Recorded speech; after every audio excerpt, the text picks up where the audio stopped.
Hey, we have to talk about a topic that has come up, which is the source. Oh, I was looking. Yes, I want to talk about that. Yes. The source of this virus. And I think we should also talk about the implications for Asian Americans living in the United States, right? So go ahead. No, you go. No, you seem like you have some questions. Okay. Yeah. So first, let's talk about the source. Like, I presume you agree that the source is likely Wuhan, China. Do you have a strong opinion about the source, or do you think it, like, for me, I believe it came from Wuhan. Whether it came from a lab or a wet market, I don't know, but I don't feel like that's crucial right now.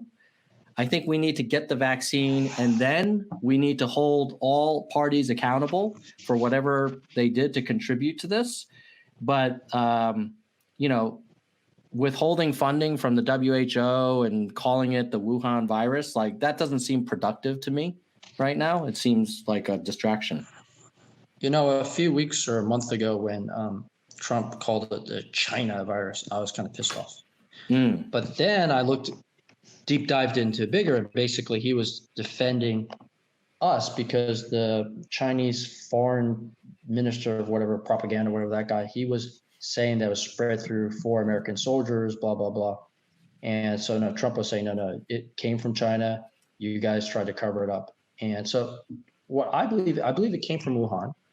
I'm not exactly convinced it came from that wet market. Maybe that was patient, not 0, but patient 10 or patient 50, who knows, right? Mm-hmm. Maybe patient 0 was a worker in that Wuhan bioviral lab that they were studying different viruses, including, bat and coronaviruses and Ebola, and it somehow leaked out. Or maybe they, I think it happened in other situations where those idiots, this has happened for bird flu, they do tests on animals. Then they might have sold those damn animals to the market. Sold the lab animals? Yeah. The dead animal, the live animal. Yeah. I think if you Google, that actually happened in the past. Not at that particular lab, I'm saying. You imagine you're earning minimum wage there. You got hundreds of these chickens and lab animals, and they're supposed to burn them. But hey, you know what? Let's just go sell them. Google that for bird flu. It did happen.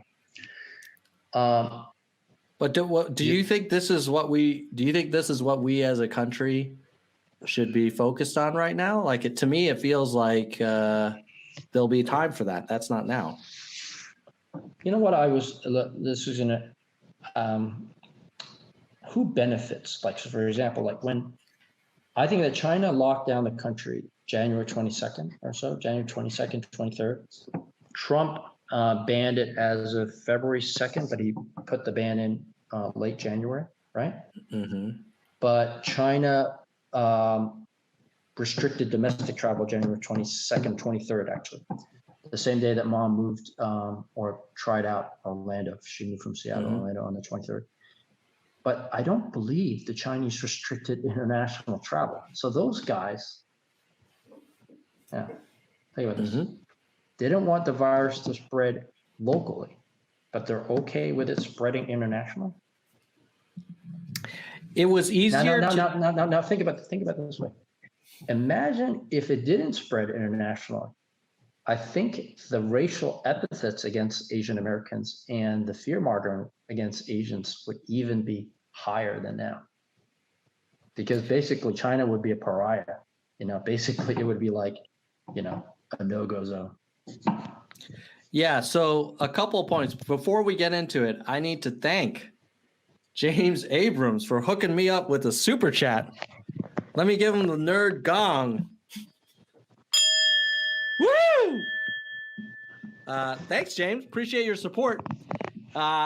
As you can tell, my camera is a little blurry because my webcam broke. So your money is going towards my new webcam, which apparently in the tech world is like buying toilet paper. There's a long delay of availability of webcams and mics.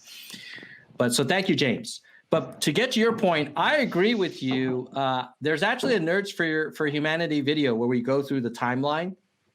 And you are right that domestic travel within China was locked down before international travel in and out of China. I can't believe that, man. It's horrible. And so if you were in Wuhan, you could fly to Milan or London or Singapore, but you could not take a train to Beijing. That's wrong, Tom. No matter how you cut it, that is so wrong. Totally wrong. Totally wrong. So, so either that's incompetent or they wanted it to spread.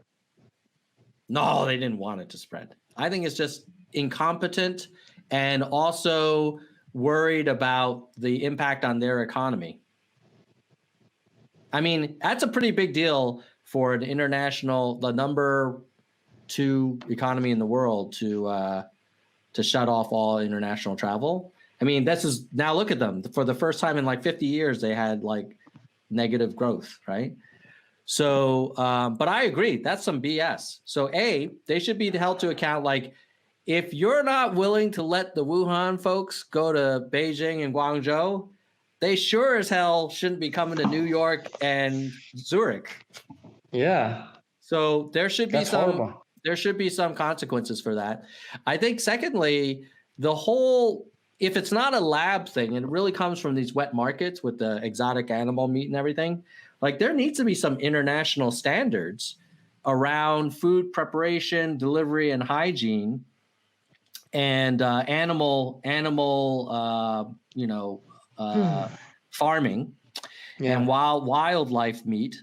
And it should be like, hey, if you want to be part of the international community, there's got to be some minimum standards, because it's no longer a case of like a bunch of dudes in your own country dying, but it impacts everybody. And I would say that's not just a China thing. I would say that should apply to everybody, because like even in the US, like some of our like food production, like we always have the E. coli stuff and like the weird stuff we do to the animals for like the hormones and whatever. Like I think everybody should start to take more accountability and responsibility. But that, you know what that means, is going to be more expensive. You know? Well, yeah, but SARS was also easy for you to say, whoa, wait, hold on now. Not so.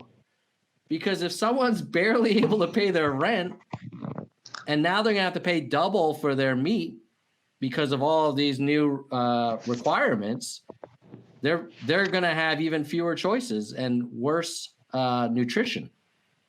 Mm. Does that not concern you? Safety and health and welfare of the whole world concern me. And so if all of the people that are under the poverty line can basically have half the buying power for their food, like that's not going to work, right? Mm. That's not, even if you want to be self-interested, that's not a path to a sustainable society. Like there will be instability.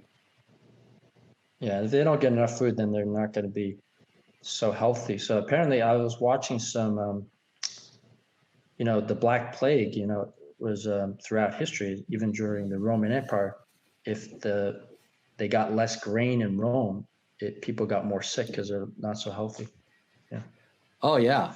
Yeah. I mean, I think this is part of the reason why so many of us in the Yang Gang are supportive of basic income. There needs to be a floor, and it's not, people think like, oh, hey, you guys are just such bleeding hearts.